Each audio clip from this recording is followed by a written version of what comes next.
جھوٹ بولنے کا انجام۔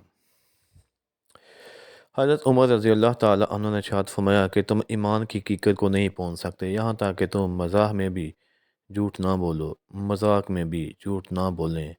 رسول اللہ صلی اللہ علیہ وسلم نے فرمایا تباہ و برباد ہو جائے وہ شخص جو لوگوں کو ہنسانے کے لیے اپنی باتوں کو جھوٹ میں بدل دیتا ہے، یعنی کہ جھوٹ کی وجہ سے رحمت کا فرشتہ 1 میل دور چلا جاتا ہے۔ بھوک اور جھوٹ کو اکٹھا نہ کرو، یعنی کہ اگر بھوک لگی ہے تو اس کے لیے جھوٹ مت بولو اور جھوٹ بول کر رزق اکٹھا نہ کرو، اور روزے کی حالت میں بھی جھوٹ نہ بولو۔ دغا بازی چھوڑنے تو اس سے کوئی ضرورت نہیں کہ وہ اپنا کھانا پینا چھوڑ دے۔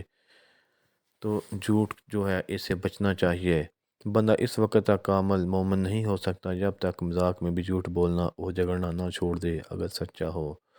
رسول اللہ صلی اللہ علیہ وسلم نے اس کے بارے میں بہت زیادہ احادیث فرمائی اور جھوٹ کے بارے میں بہت ہی زیادہ بیان فرمایا۔ اللہ تعالی ہمیں جھوٹ سے بچنے کی توفیق عطا فرمائے۔